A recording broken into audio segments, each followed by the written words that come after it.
Kim Tae-ho sat in the back row of the advanced xenobiology classroom, watching his alien classmates with quiet interest.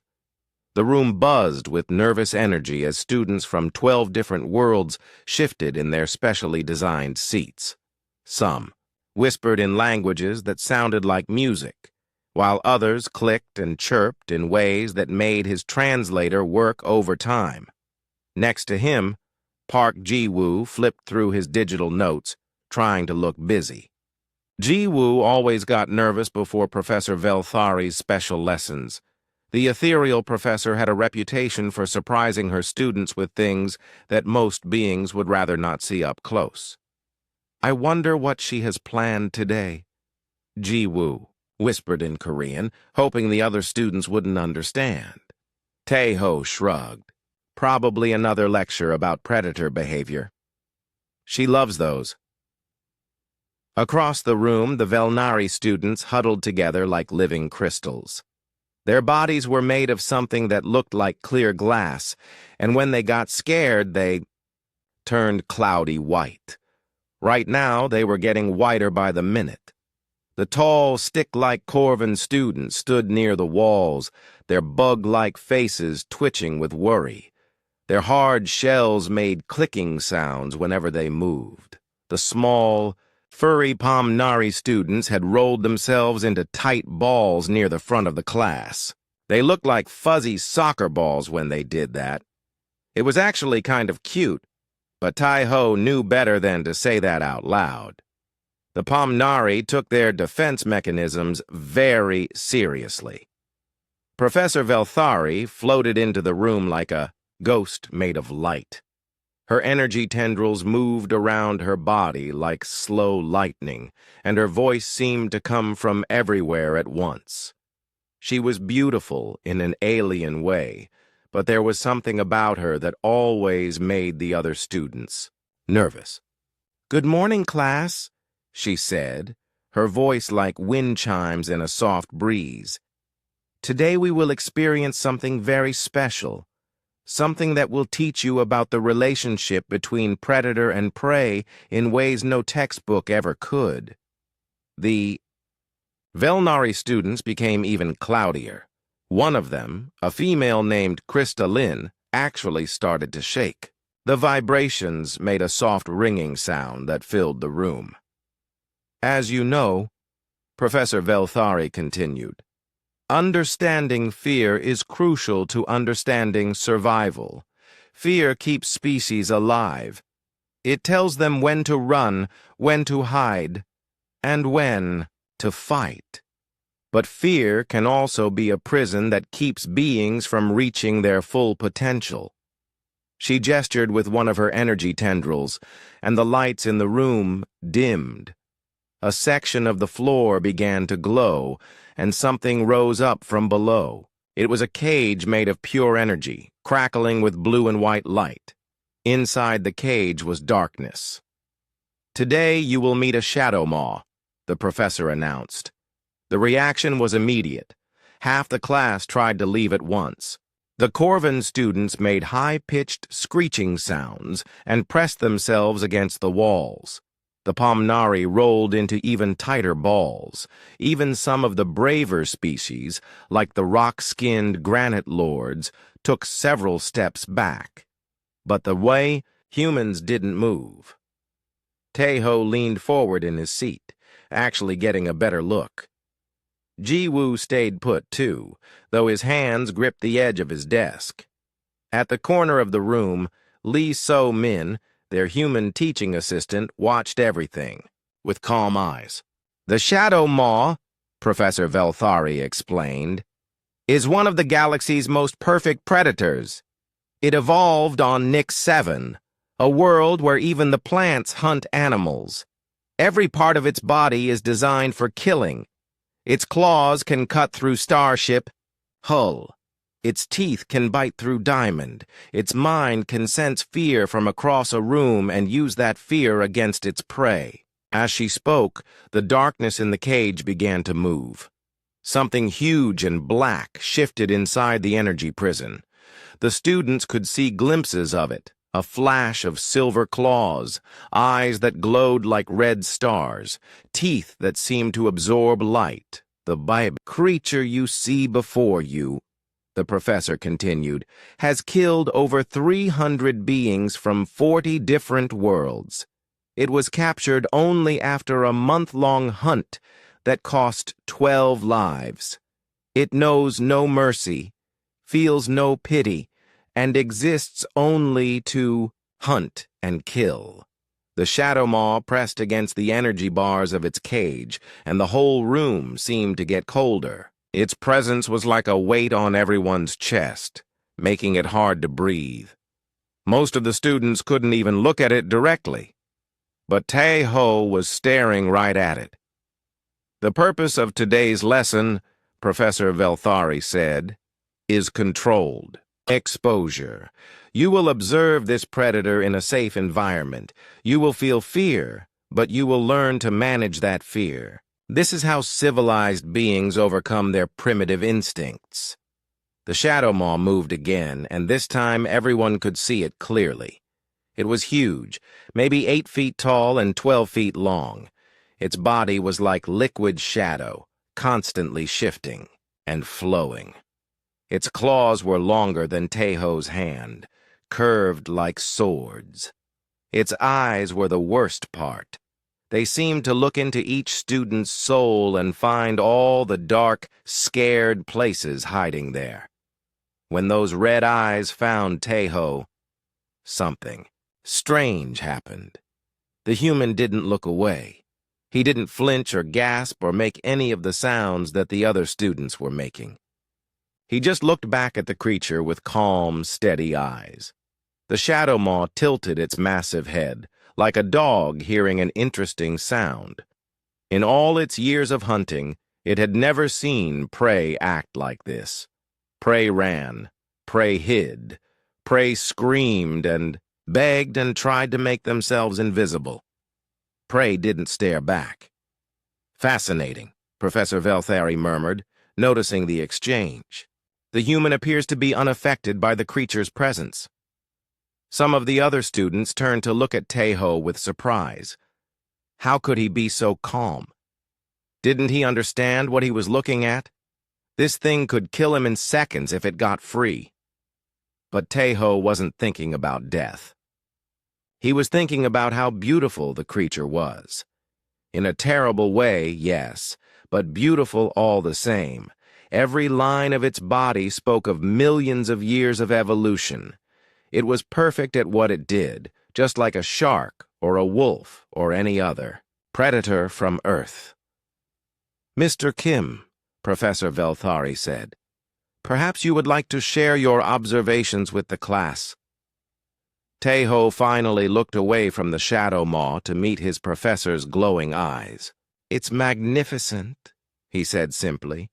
It's everything a predator should be. The room fell silent except for the scared whimpering of the alien students. Even the shadow maw seemed to pause, as if surprised by the human's words. You are not afraid? The professor asked. Tae-ho considered the question seriously. Should I be? Before Professor Velthari could answer, the energy cage flickered. Just for a second, but long enough for everyone to see. The professor's tendrils flashed with alarm as she checked her controls. That shouldn't happen, she muttered. The containment system is perfect.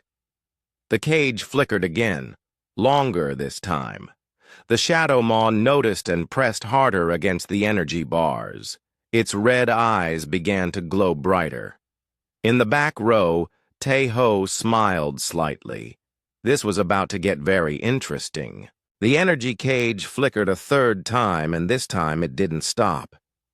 Blue sparks flew from the control panel as Professor Velthari's tendrils moved frantically over the controls. Her calm, ethereal voice now carried a note of panic. Everyone, remain calm, she announced. But her own energy field was flashing with alarm colors. There seems to be a small technical difficulty. The shadow maw had stopped pressing against the bars. Instead, it crouched low in the center of its prison, every muscle coiled like a spring. Its red eyes tracked the flickering energy patterns, and its massive head tilted as if it was listening to something only it could hear. Krista Lynn, the Velnari student, was now completely white with terror. Her crystal body rang like a bell as she vibrated with fear. "Professor," she managed to whisper, "what happens if the cage fails completely?" "It won't," Professor Velthari said quickly. "The system has 17 backup protocols. Even if the primary containment fails, there are—" Her words were cut off by a sound like breaking glass mixed with thunder. The energy cage exploded outward in a shower of blue sparks and white light. For a moment, everyone was blind. When their vision cleared, the cage was gone. The Shadow Maw stood free in the center of the classroom. Chaos erupted instantly. The Corvin students' clicking became a deafening screech as they scrambled over each other to reach the exits. The Pomnari students rolled in every direction like furry bowling balls. The Velnari students didn't just turn white. They began to crack, their crystal bodies splitting under the pressure of pure terror. Professor Velthari's energy tendrils lashed out toward the emergency controls, but the Shadow Maw was already moving. It flowed across the floor like liquid death, faster than anything that Big had any right to move. Its claws left deep gouges in the metal floor, and its presence filled the room with the smell of ozone and something darker. The creature's psychic scream hit them like a physical force. It wasn't a sound. It was fear made real, pumped directly into their minds. Every student in the room felt their deepest terror come alive. The Corvin students saw themselves being eaten alive. The Velnari students felt themselves shattering into a million pieces. The Pominari students imagined being slowly crushed, but the humans felt something different. Tejo felt the psychic assault wash over him like cold water. His heart rate increased slightly, his muscles tensed, and his breathing deepened. These were good changes. His body was preparing itself, becoming stronger and faster. Instead of fear, he felt something that his ancestors would have recognized, the thrill of the hunt. The Shadow Maw's red eyes swept the room, cataloging targets. Its predator mind worked with computer-like efficiency. The small, round ones would be easy to catch, but not much meat. The crystal ones might break its teeth. The big insect ones could probably fight back. But there, in the corner, was a group of soft, pink creatures that looked perfect. They weren't running like the others. They just stood there, watching. Easy prey. The Shadow Maw gathered itself and leaped toward the Velnari students, who were too terrified to move. Its claws extended like knives, ready to tear through crystal, flesh. It never reached them. A figure stepped directly into its path, moving with calm precision. Kim Tae-ho positioned himself between the predator and its chosen victims. His arms relaxed at his sides, his face completely peaceful. The Shadow Maw landed hard, its claws just inches from the human's chest. For a moment, predator and human stared at each other in perfect silence. The creature's mind tried to process what was happening. In its long life of hunting, this had never happened before. Prey didn't step toward predators. Prey ran away. Easy. "They're beautiful," Tejo said softly. His voice was steady and calm, like he was talking to a nervous dog. "You're scared, aren't you? New place, new smells." "I get it." The Shadow Maw's psychic scream faltered. This prey creature wasn't acting like prey. It wasn't running, wasn't begging, wasn't even looking afraid. Instead, it was making soft sounds that somehow didn't trigger the predator's attack instincts. Behind Taeho, the alien students watched in shock. Crystalline's crystal body had stopped cracking. The Corvin students had stopped screeching. Even the Pomnari had unrolled slightly to peek at what was happening. "That's right," Taeho continued, taking a small step to the side. "Just breathe. Nobody needs to get hurt here." The Shadow Maw's head followed his movement, but it didn't attack. Something about the human's behavior confused its predator programming. The creature had been bred for millions of years to kill, but all its instincts were based on normal prey behavior. This wasn't normal. Across the room, Jiwoo watched his friend with amazement and growing understanding. He had seen Taeho do this before, back on Earth. Not with alien predators, but with angry dogs, frightened horses, even a wounded bear once. Taeho had a gift for reading animals, for understanding what they needed. Professor Velthari finally managed to activate the emergency protocols. Red lights flashed and alarms began to wail. Automated voices announced that security was on the way. But all of that seemed far less important than the impossible scene playing out in front of them. The human had somehow stopped a Shadow Maw in mid-attack using nothing but words and body language. "Mr. Kim," the professor whispered, "please step away from the creature slowly." But Taeho didn't step away. Instead, he began to move in a slow circle around the Shadow Maw. Not running, not backing down, just walking calmly around it like he was inspecting a piece of art. The Shadow Maw turned to follow his movement, its massive body rotating in place. Its claws scraped against the floor, but it made no move to attack. For the first time in its life, it was uncertain. "You know what your problem is?" Taeho said conversationally, still moving in that slow, deliberate pattern. "You've never met anything from a real death world before." The alien students gasped. A death world?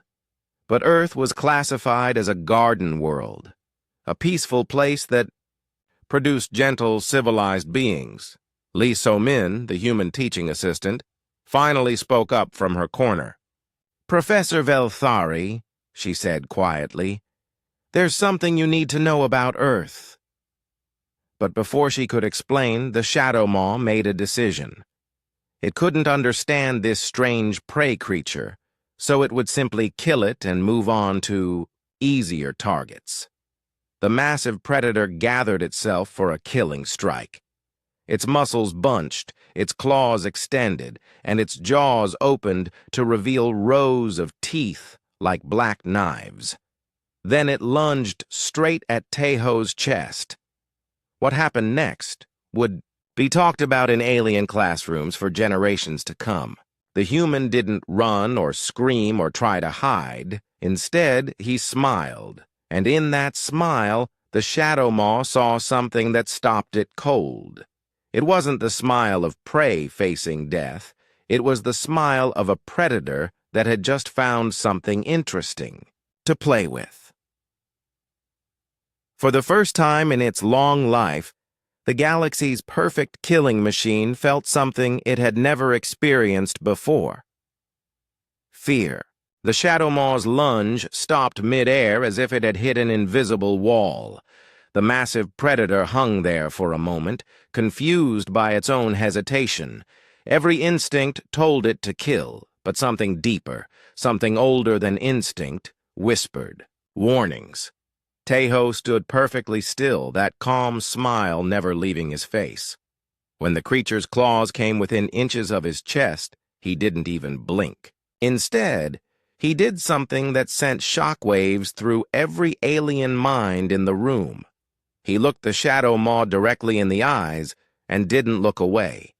In the animal kingdom, eye contact meant different things to different species. For prey animals, it was a challenge they couldn't afford to make. For predators, it was a declaration of dominance.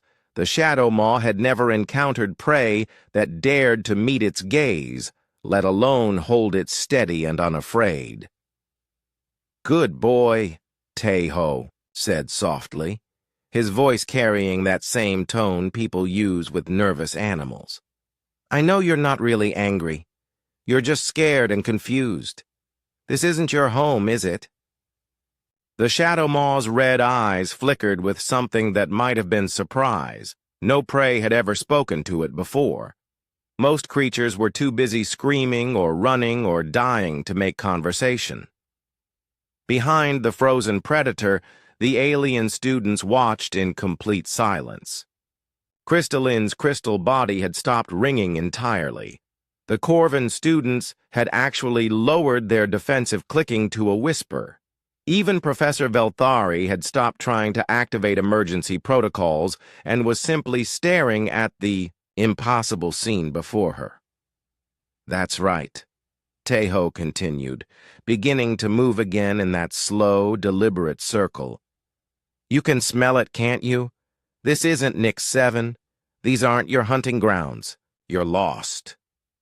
As he moved, something remarkable happened. The other humans in the room began to move too, but not away from the danger. Lee So-min stepped out from her corner, her movements smooth and controlled. Ji-woo stood up from his desk, no longer looking nervous. Even the two other human students in the class began to shift position.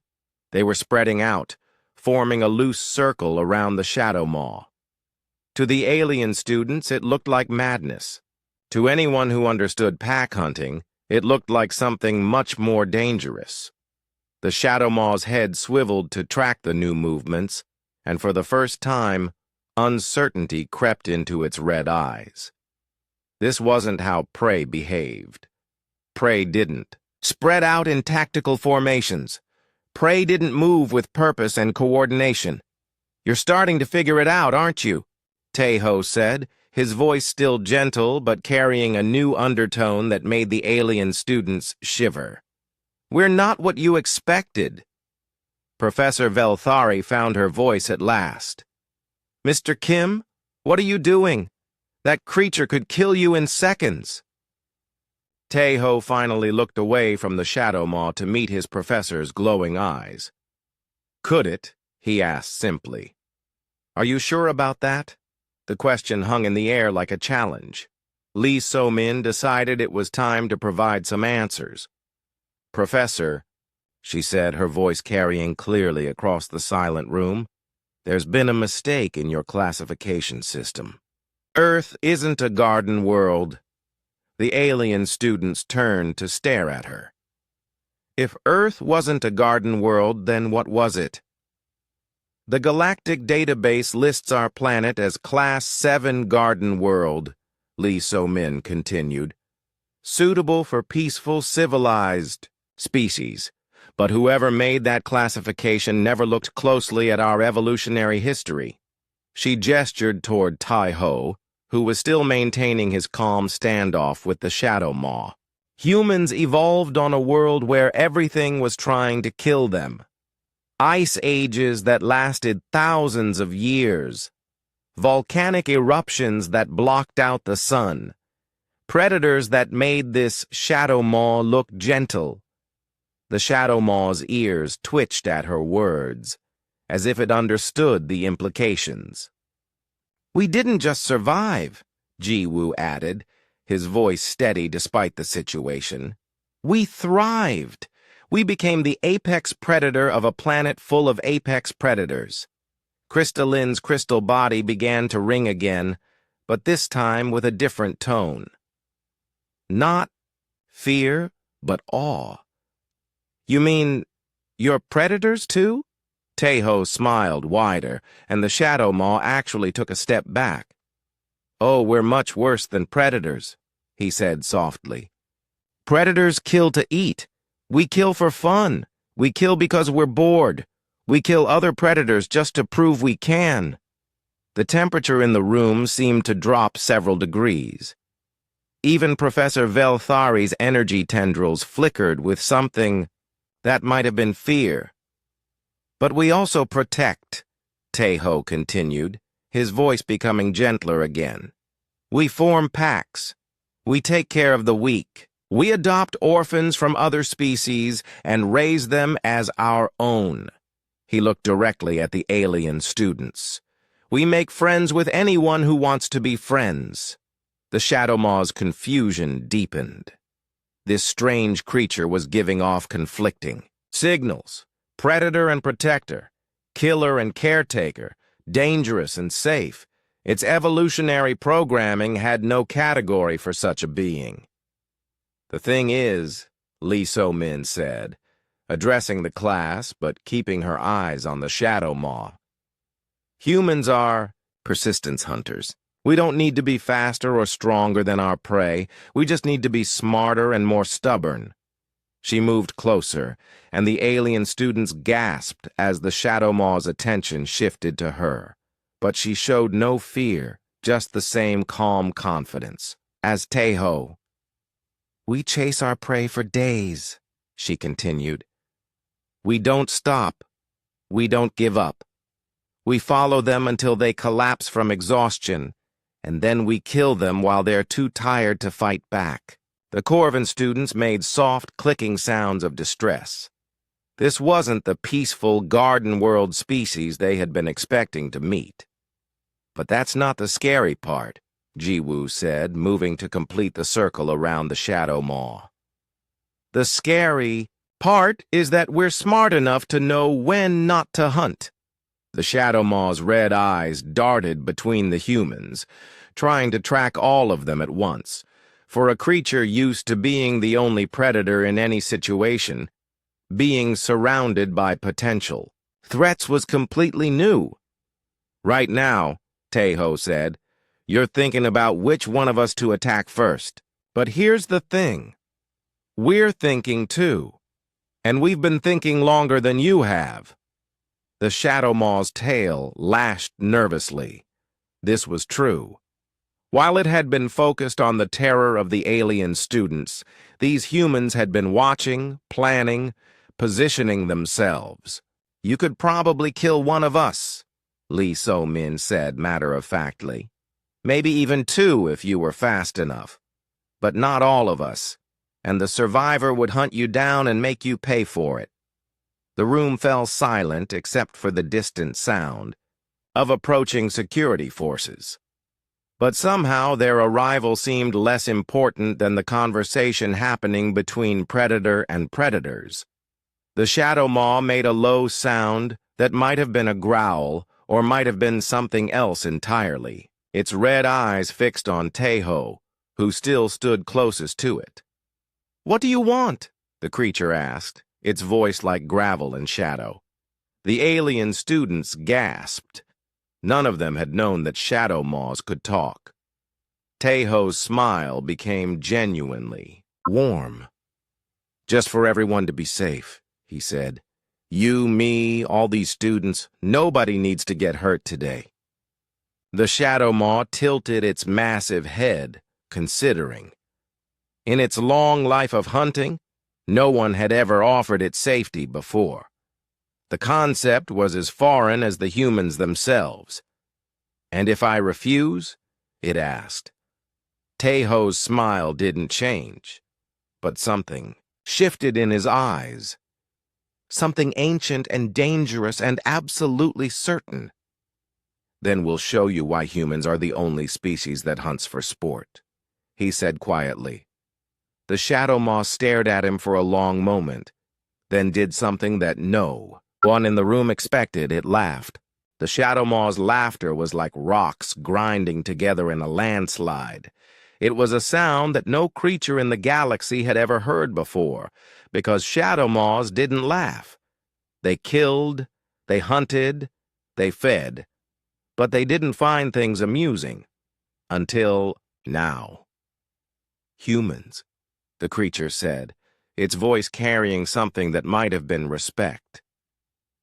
"I have heard whispers of your kind in the deep places between stars. The Void Hunters speak of you in hushed tones. They call you the species that should not be." The alien students exchanged terrified glances. The Void Hunters were legends, ancient predators that moved between galaxies, consuming entire worlds. If they were afraid of humans, Tai-Ho's expression didn't change. And what do you think now that you've met us? The Shadow Maw considered this, its red eyes studying each human in turn. I think, it said slowly, that the whispers were not strong enough. Professor Velthari's energy tendrils flickered with confusion and growing fear. This wasn't how her lesson was supposed to go. The humans should have been cowering like the other students. Instead, they were having a casual conversation with a creature that had killed hundreds of beings.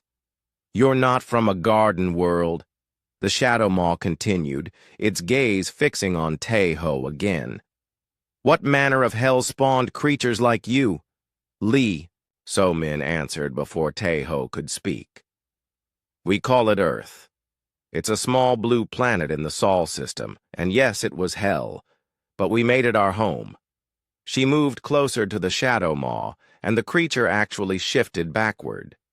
A being that had never retreated from anything was retreating from a human female who barely came up to its shoulder. "Our planet tried to kill us with ice ages that lasted 10,000 years, she said conversationally.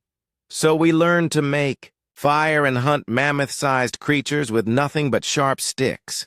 The Corvin student's clicking became softer, more amazed than afraid.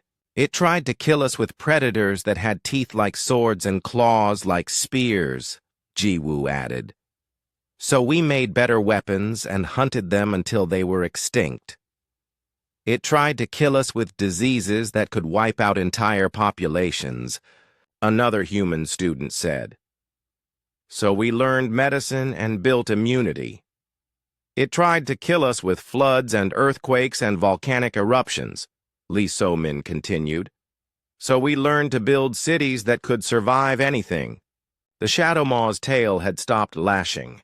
Its red eyes were wide with something that looked like wonder. "And you survived all of this?" "Survived?" Tai-Ho laughed, and his laughter was warm and human, and somehow more terrifying than the Shadow Maw's, grinding rocks. "We conquered it. We turned our death world into a garden. We made pets out of our predators. We turned our greatest enemies into our best friends." He gestured toward the terrified alien students. "And then we went to the stars to make friends with everyone else." The Shadow Maw looked at the cowering aliens, then back at the humans. "These others fear you now." "They fear what they don't understand," Tai-Ho said gently. "But fear can become friendship, given time. Most humans are actually very peaceful. We prefer to build rather than destroy, to help rather than hurt." "Most humans?" The Shadow Maw caught the qualifier. Tai-Ho's smile became sharper. "Some of us remember what we used to be, what we can still become if we need to." The security forces were getting closer. The sound of their boots echoed through the corridors outside the classroom.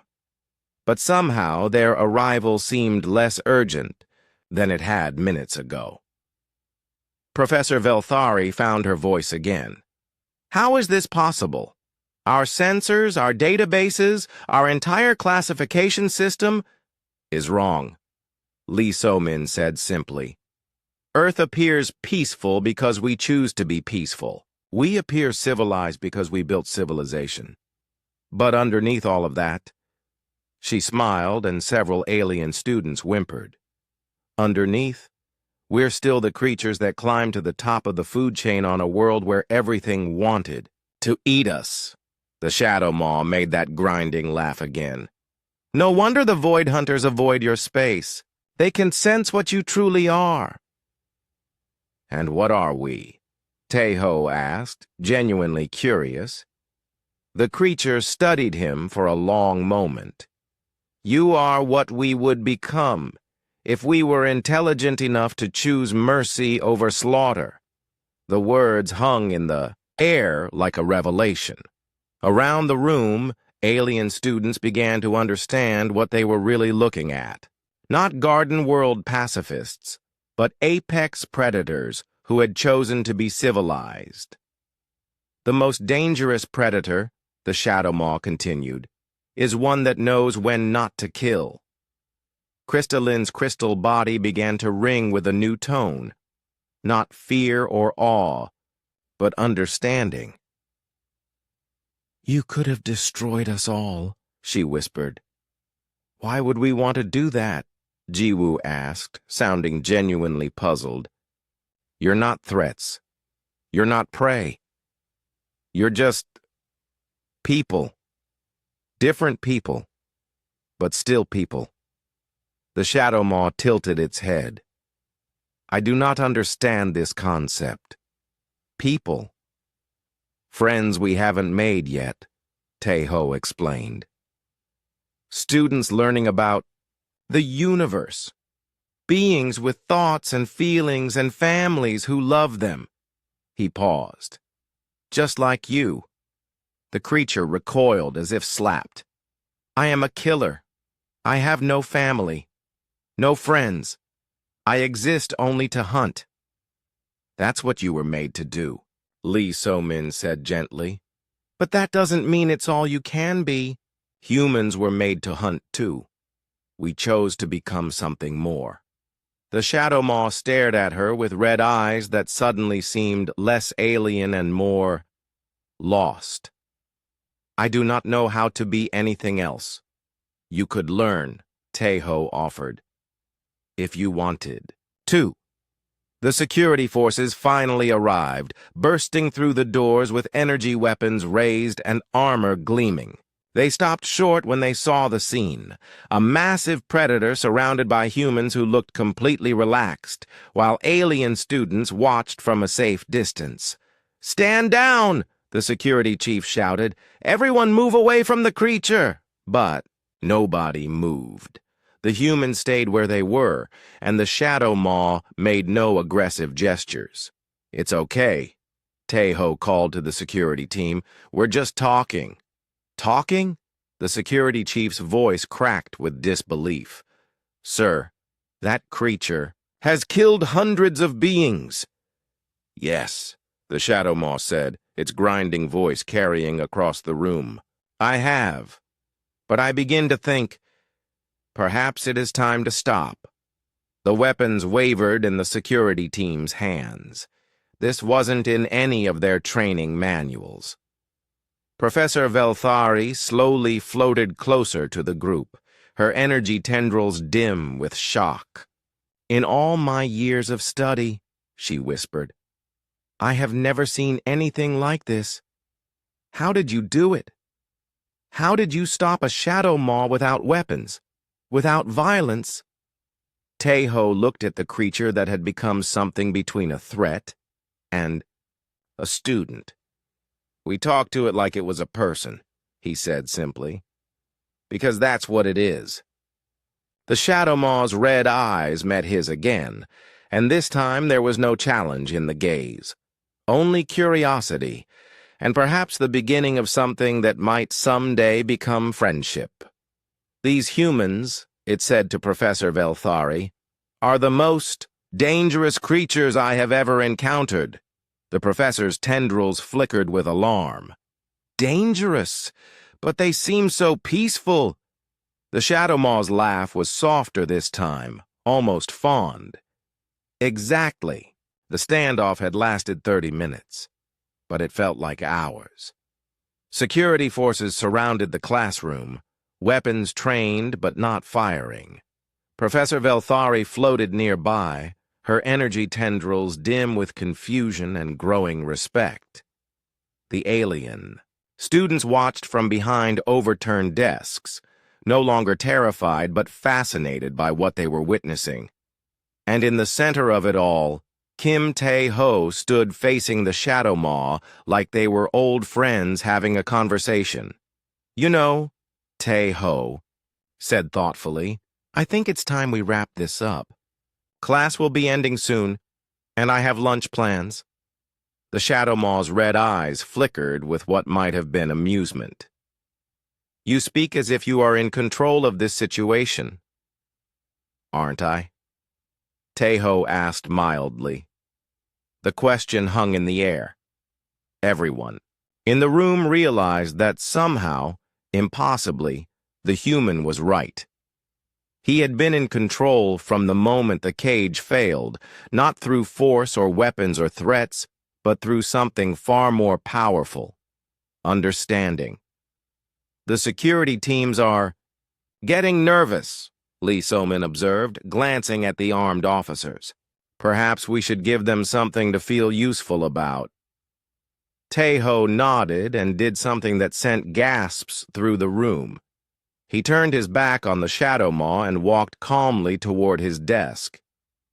In the animal kingdom, turning your back on a predator was either the ultimate act of submission or the ultimate display of dominance. There was no middle ground. The Shadow Maw stared at Tejo's retreating form, its massive body frozen in confusion. Every instinct screamed at it to attack, to take advantage of this exposed prey. But deeper instincts, older ones that had nothing to do with hunting, whispered different advice. Only an alpha turns its back on another predator. Tejo reached his desk and picked up his fallen stylus, then turned back to face the creature. "So," he said conversationally, "what do you think? Ready to let these nice security officers take you somewhere more comfortable?" The Shadow Maw considered this. The cage had been cramped and cold. Perhaps there were better accommodations available. "Will there be others like you where they take me?" it asked. "Probably not exactly like us," Jiwoo said with a grin. "We're pretty unique, but there will be people who want to understand you, maybe even become friends." The word friends seemed to fascinate the creature. It rolled the concept around in its massive head like a new flavor. "I have never had a friend," it admitted. "Everyone starts somewhere," Tejo said kindly. "Even humans had to learn how to make friends. We weren't always good at it." Professor Velthari found her voice again. "Mr. Kim, what you've accomplished here today, it shouldn't be possible. Our studies show that Shadow Maws are incapable of complex reasoning, incapable of forming social bonds." "Your studies are wrong," the Shadow Maw interrupted, its grinding voice carrying a note of dignity. "We are capable of much. We simply choose not to be. Until now." It looked around. The room had all the faces watching it, alien and human alike. For the first time in its long life, it wasn't the most dangerous thing present. That honor belonged to the deceptively peaceful humans who had somehow managed to be both terrifying and comforting at the same time. "I will go with your security forces," the Shadow Maw announced. "But I have one condition." The security chief raised his weapon slightly. "You're not in a position to make demands." Tejo held up a hand, and surprisingly, the security chief actually lowered his weapon. "What condition?" Tejo asked. "I want to learn more about humans," the creature said. "About how you became what you are. About how predators can choose to be civilized." Lee Somin smiled. "I think that can be arranged. Earth history is fascinating, especially the parts about how we went from hunters to builders." The Shadow Maw's red eyes brightened. "And perhaps I could learn to be something other than what I was made to be." "Everyone can change," Tejo said firmly. "It's never too late to decide to be better." The security forces moved in slowly, energy restraints ready, but they weren't needed. The Shadow Maw walked calmly toward them, its massive head held high with something that looked like hope. As the creature passed Crystalline's desk, it paused. The Velnari student's crystal body rang with nervous music. "I apologize for frightening you," the Shadow Maw said formally. "It was not personal. Crystalline's crystalline features shifted into what might have been a smile. I forgive you. And good luck with learning to be civilized. If humans can do it, maybe anyone can. The Shadow Maw made that grinding laugh one more time, but softer. Now. Perhaps you are right. As the security team escorted the creature from the room, it looked back at Taeho one final time. Human, it called. What you did today? Was it magic? Taeho grinned. Nope. Just empathy. It's a human thing. I would like to learn this empathy, the Shadow Maw said as it disappeared through the doorway. The classroom fell silent except for the soft humming of the life support systems. Professor Velthari floated in the center of the room, her energy tendrils flickering with thoughts too complex for words. Class dismissed, she said faintly. The alien students began to file out in small groups, talking in hushed whispers. But many of them stopped to look at the humans with new eyes. Not fear, but respect and curiosity. Mr. Kim, Crystalline called as she reached the door. Would you like to have lunch together? I have many questions about your species. Several other alien students nodded eagerly. The Corvin students clicked in what sounded like agreement. Even some of the Pomnari unrolled enough to express interest. Tai-Ho looked around at his classmates. Beings from a dozen different worlds who had just witnessed something impossible. Sure, he said. I'd like that. We all would. As the students left together, Professor Velthari remained behind, staring at the scorch marks on the floor where the energy cage had been. Lee So-min approached her quietly. Professor, are you all right? The ethereal turned her glowing eyes toward the human teaching assistant. Ms. Lee, I have been studying predator behavior for over 2 centuries. I thought I understood the relationship between predator and prey, between civilization and savagery. And now? Professor Velthari's tendrils dimmed to almost nothing. Now I realize I understood nothing at all. Your species, you shouldn't exist. Apex predators don't develop empathy. They don't choose mercy over strength. They don't...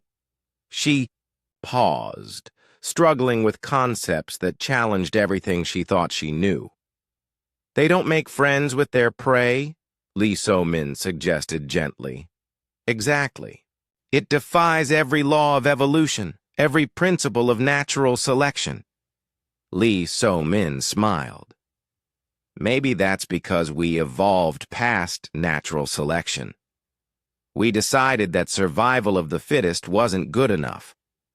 We wanted survival of the kindest, the smartest, the most cooperative. But how? How does an apex predator species develop such humanity?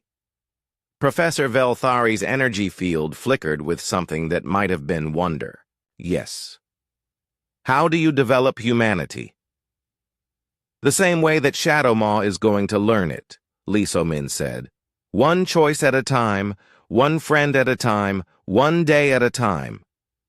As they left the classroom together, Professor Velthari was already composing her report to the Galactic Council.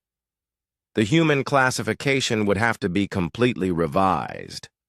Garden World species didn't turn apex predators into students with nothing but words and kindness. Only Deathworlders could do that. Outside the Academy, word was already spreading through the galactic communication networks. Humans weren't just another peaceful species looking to make friends among the stars. They were something far more dangerous and far more wonderful. Apex predators who had chosen to be good. And across the galaxy, Other species began to wonder what else these strange Deathworlders might teach them about the difference between surviving and truly living. In a small cafe near the academy, Kim Tae-ho sat surrounded by alien students, patiently answering questions about Earth and humans and what it meant to choose civilization over savagery. And somewhere in a comfortable containment facility, a shadow maw was beginning its first lesson in empathy. The universe would never be quite the same,